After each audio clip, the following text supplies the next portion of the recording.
धीरे बोलो, कोई सुन न ले। यह बात हम सबके कानों में पड़ी होगी और हमारे मुंह से भी निकली होगी, लेकिन सोचने की बात यह है कि यह वाकई कब कब हमारे मुंह से निकलता है और कब कब हमारे कानों में पड़ता है, क्योंकि ऐसे कम ही गुप्त राज होते हैं जो हम दूसरों के कानों में पड़ने नहीं देना चाहते। अक्सर परिवार में अशांति का कारण हम स्वयं ही होते हैं। हम इस बात को देख पाए भले ना देख पाए, पर ये असल सच तो है, क्योंकि जाने अनजाने मूर्खता भी हम खुद ही अपनी वो बातें दूसरों को बता देते हैं जो हमें कभी नहीं बतानी चाहिए, और वही बातें जो जाने अनजाने हमने किसी दूसरे के सामने बता दी थी वही हमारे दुख का कारण बन जाता है, वही हमारे झगड़े का कारण बन जाता है। और फिर बाद में हमें पछतावा होता है कि मुझे यह बात किसी को बतानी नहीं चाहिए थी, मेरी ही गलती है कि मैंने जाने अनजाने यह बात सभी को बता दी। इसलिए आज की जो बोध कहानी मैं आपको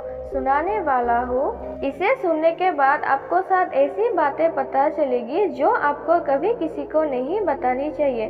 7 बातें हैं जो आपको किसी को नहीं बतानी। क्यों नहीं बतानी, इसके पीछे का तर्क भी मैं आपको बता दूंगा। इससे पहले कि आप इस बोध कहानी में खो जाए, इस चैनल को सब्सक्राइब जरूर कर ले। तो चलिए कहानी शुरू करते हैं। एक समय की बात है, एक नगर में दिनेश नाम का एक युवक रहता था। वो युवक बहुत गरीब था, कुछ पैसा नहीं था। उसके पास 2 वक्त की दाल रोटी भी बड़ी मुश्किल से उसको नसीब होती थी। किसी काम की तलाश में दिन रात खोज करने पर भी उसे कोई काम नहीं मिल रहा था। फिर एक दिन उसने अपनी पत्नी के सामने अपनी सारी समस्या बता दी। उसने अपनी पत्नी को कहा कि मैं जिस जगह भी काम मांगने के लिए जाता हूँ तो हर कोई मुझे ये कहकर काम नहीं देता कि हमारे यहाँ काम की जरूरत नहीं है। मैं काम की तलाश कर करके थक चुका हूँ। मुझे समझ नहीं आता कि मैं तुम लोगों का पेट कैसे भरूंगा, अपने बच्चों को कैसे पालूंगा, और ये चिंता मुझे दिन रात खाए जा रही है। ये सुनकर उसकी पत्नी ने कुछ सोचकर कहा कि तुम एक आदमी के पास एक बार ही काम मांगने के लिए जाते हो और जब वो काम नहीं देता तो तुम दोबारा उसके पास जाते तो नहीं हो।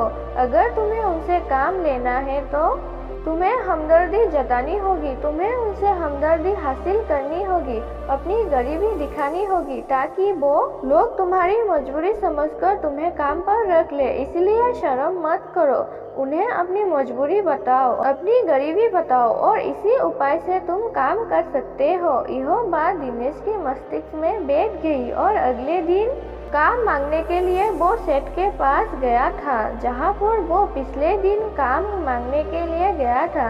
लेकिन इस बार उसने हाथ जोड़कर उसने सेठ से प्रार्थना की, उनसे विनती की कि वो बहुत गरीब है और उसे काम की बहुत आवश्यक है। जो कुछ भी आप मुझे देंगे उसमें संतुष्ट हो जाएंगे, पर कृपया करके मुझे अपने यहाँ काम पर रख ले। उसकी ये हालत देखकर सेठ ने उसे अपने यहाँ काम पर रख लिया। वो रोज वहाँ पर काम पर जाने लगा। अंदर ही अंदर वो बहुत खुश था। बहुत खुश तो था कि उसे काम तो मिला, लेकिन उसे वेतन दूसरे लोगों से कम मिलता था। वही काम जो दूसरे लोग कर रहे थे, उन्हें ज्यादा वेतन मिल रहा था और उसे कम वेतन मिल रहा था। जब इस बारे में उसने अपने सेठ से कहा तो सेठ ने कहा कि देखो भाई, तुम्हें काम की जरूरत थी, मैंने तुम्हें काम दिया, मेरा धन्यवाद करने की बजाय तुम मुझसे शिकायत कर रहे हो, ये कैसी बात है। यह सुनकर दिनेश वहीं पर चुप हो गया। बात कहीं ना कहीं सत्य तो थी। सेठ ने तो उसे उसकी मजबूरी के हिसाब से ही काम दिया था और इसलिए वो उसे अपने अनुसार ही वेतन देता था। लेकिन धीरे धीरे उसने ये बात अपने सगे संबंधियों और अपने दोस्तों को भी बताना शुरू कर दी कि उसका सेठ कैसा आदमी है और उसे कितना वेतन देता है। समय बीतता रहा और दिनेश पूरी लगन के साथ अपना काम करता रहा, लेकिन अब परिस्थितियां बदलने लगी थी। सेठ अब दिनेश से दूसरे लोगों से ज्यादा काम देता था और उनसे कम वेतन पा रहा है। इससे उसके आत्मसम्मान को बहुत गहरी चोट पहुंची। और धीरे धीरे उसका मन अपने काम से हटने लगा। उसका मन काम में लगता ही नहीं था।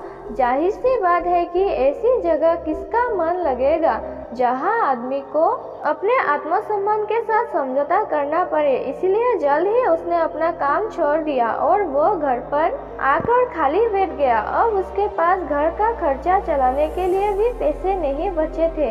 इसलिए उसने अपने सगे संबंधियों और अपने दोस्तों से सहायता मांगना शुरू की। लेकिन उसके दोस्त उसके सामने तो उसे दया का पात्र समझते थे, उसे दिलासा दे देते थे, लेकिन पीछे से उसका मजाक उड़ा देते। वो कहते कि कितना बेवकूफ है, सेठ ने इतना काम दिया और बेचारे को पैसे भी नहीं दिए। अरे हम इसको पैसे दे दे तो ये कल हमारे भी पैसे वापस कर पाएगा। इसकी ऐसी हालत है, काम तो इसके पास कुछ है नहीं, पैसा कहाँ से ला कर देगा। और इसी वजह से दिनेश की हालत दिन ब दिन खराब होती जा रही थी। अब वो दिन रात तनाव में रहने लगा था। वही दोस्त, वही सगे संबंधी जो उसके अपने होने का दिखावा कर देते, वो उसे दया का पात्र समझ रहे थे। उन्हें उसके ऊपर तरस आ रहा था। सब लोग आकर उसे ज्ञान तो बहुत देते थे, लेकिन कोई सहायता नहीं करता था। और अक्सर ऐसा ही होता है, ज्ञान देने वाला तो बहुत मिल जाता है, लेकिन मदद करने वाले, उंगली पकड़कर हाथ पकड़कर आगे चलाने वाले कितने लोग मिलते हैं। एक दिन उसे पता चला कि पड़ोस के गांव में एक बौद्ध भिक्षु आया हुआ है जो बहुत ही ज्ञानी है। दिनेश इतना तनाव में था कि उसे कोई रास्ता नजर ही नहीं आ रहा था। इसलिए जाने अनजाने उसे बौद्ध भिक्षु के पास पहुंच जाता है। वहां पहुंचकर वो सीधे उनके पैरों में गिरकर रोने लग जाता है। वो रोते रोते उन्हें अपनी सारी परिस्थितियां बताते हैं। उसे बताता है कि किस तरह उसके सेठ ने उसका फायदा उठाया और उसके सगे संबंधियों उसके साथ कैसा व्यवहार रखते हैं। सारी बातें सुनकर बौद्ध भिक्षु ने उसे चुप करते हुए कहा कि बातें, यह सारी समस्याएं तुम्हारी बुद्धिहीनता, तुम्हारी मूर्खता के कारण उत्पन्न हुई है। अगर तुम्हारे अंदर विवेक होता तो इनमें से एक भी समस्या तुम्हारे चित्त को नहीं कर सकती थी, लेकिन तुमने अपने अभय के कारण, अपनी मूर्खता के कारण खुद ही अपने रास्ते में कांटे बिछा दिए। आज मैं तुम्हें 7 बातें बता रहा हूँ जो भूलकर भी किसी को मत बताना, और इन बातों का अनुसरण करते हुए तुम अंदर से मिलने वाले दुखों को तो दूर कर ही सकते हो जो बेवजह दुनिया की वजह से तुम्हारे अंदर पड़ते हैं। पहली बात जो किसी को नहीं बतानी चाहिए वो है अपनी मजबूरी। अपनी मजबूरी का दिखावा करके दूसरों का दया पात्र बनकर उसकी सहायता लेने की गलती कभी मत करना। हो सकता है कि आज वो तुम्हारी मजबूरी देखकर तुम्हारी सहायता करते, लेकिन कल वो तुम्हारा फायदा उठाने से भी झुकेगा। इसलिए कभी भी अपनी मजबूरी दिखा मत। अगर घर में 2 सूखी रोटी है तो वही खाकर सो जाओ, लेकिन दूसरों को इसके बारे में भनक तक नहीं लगनी चाहिए। जरा आप खुद ही सोचो, मजबूरी बताने का क्या प्रयोजन होता है। एक इंसान का या तो वो दूसरों से सहानुभूति हासिल करना चाहता है या उनसे कोई आर्थिक मदद चाहता है, लेकिन अगर दोनों ही परिस्थितियां आप देखें तो दूसरा आदमी आपको फायदा उठाने से नहीं झुकेगा, और अगर वो फायदा नहीं भी उठाएगा तो अपनी नज़र में तो वो आपको मूर्ख ही समझेगा, बेवकूफ समझेगा, और दूसरों के सामने आपका मजाक तो जरूर बनाएगा। इसीलिए अपनी मजबूरी के बारे में कभी किसी को मत बताना। दूसरी बात जो किसी को भी नहीं बतानी चाहिए वो है अपनी अतीत की गलतियाँ और भविष्य की रणनीतियाँ। जरा सोचो कि अगर हम अपने अतीत की गलतियाँ किसी दूसरे को बताते हैं तो उसका क्या प्रभाव होगा। वो गलतियाँ ठीक तो नहीं की जा सकती है, जाहिर है, तो उन्हें बताने का क्या प्रयोजन रह जाता है। आप अपने अंधेरे पक्ष को दुनिया के सामने बता रहे हो, खुद अपनी गलतियां दूसरों के सामने बता रहे हो। इससे उसी आदमी की नज़र में आपका एक चरित्र घटित हो जाएगा और वो भविष्य में हमेशा आपको उसी नजरिया से देखेगा। इसीलिए किसी भी आदमी की नज़र में अपना चरित्र घटित मत होने दो, और जरा सोचो कि आप व्यर्थ में ही अपने भविष्य की रणनीतियाँ दूसरों के सामने बता रहे हो। जो लोग आपके काम का हिस्सा ही नहीं है उनके सामने अपनी भविष्य की रणनीतियाँ या अपनी देंगे हाँकने का क्या फायदा। वो लोग आपकी सहायता तो नहीं करेंगे, लेकिन आपकी भविष्य की रणनीतियाँ में बड़ा जरूर बन सकते हैं। आप खुद अपनी विवेक का इस्तेमाल करिए और सोचिए कि आपके साथ भी ऐसा हुआ है कि आपने अपनी भविष्य की बातें रणनीति किसी को बताई हो और वो कामयाब ही ना हुई हो। जरूर हुआ होगा, जरा गौर से सोचिए। तीसरी बात किसी को नहीं बतानी चाहिए, वो है अपने घर की बातें। जो भी हमारे घर के अंदर आपस में बातचीत होते हैं, हमारे माँ बाप के साथ, हमारी पत्नी के साथ, हमारे बच्चों के साथ, वो बातें परिवार तक सीमित रहनी चाहिए। अगर आप इन बातों को दूसरों के सामने ढिंढोरा पीटते हो तो दूसरों को आपके घर में घुसने का एक मौका मिल जाता है और वो इसका फायदा उठाने से कभी नहीं झुकेंगे। वो आपके परिवार के सदस्यों को आपसे दूर लेकर जाने की कोशिश करेंगे। अक्सर ऐसा होता है, हम समाज में देखते हैं कि हम अपने घर के झगड़ों को कम करने के लिए उन झगड़ों को अपने पड़ोसियों और दूसरे सगे संबंधियों को बता देते हैं, लेकिन इससे आपको सहायता कभी नहीं मिली होगी, बल्कि आपके घर की लड़ाई झगड़ा और ज़्यादा बढ़ गए होंगे और वो जाहिर है वो बढ़ेंगे।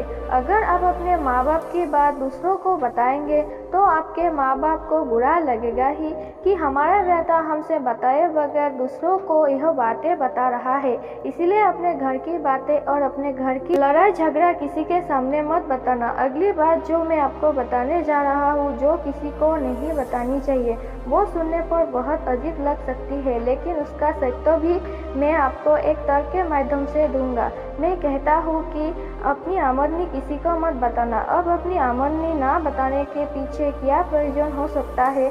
जरा सोचिए कि आप अपनी आमदनी अपने दोस्तों को बता देते हैं तो जब आपके दोस्तों को जरूरत पड़ेगी तो वो सिर्फ आपको ही याद करेंगे, क्योंकि उनको पता है कि अगर आपकी आमदनी ज़्यादा अच्छी है तो आप ही उनकी मदद कर सकते हैं और इसीलिए ज़्यादा लोग आपसे सहायता मांगेंगे। और जब आप उनकी सहायता नहीं करेंगे तो वो सोचेंगे कि इस आदमी के पास पैसे हैं, मेरे सहायता कर सकता है, लेकिन यह सहायता कर ही नहीं रहा है और इसीलिए आपकी आमदनी आप दोनों दोस्तों के बीच एक झगड़े का कारण हो सकती है। कम आमदनी होगी तो लोग मजाक उड़ाएंगे और ज़्यादा होगी तो सहायता मांगेंगे, तो अपनी आमदनी बताने का कोई प्रयोजन नहीं है। अगली बात जो मैं आपको बताने का कोई प्रयोजन नहीं है, अगली बात जो मैं आपको बताने वाला हूँ उसे अपनी गांठ बांध लेना और किसी को यह बात मत बताना उसकी कमजोरी या उसकी ताकत क्या है। लेकिन अगर आपको अपनी कमजोरी और अपनी ताकत पता है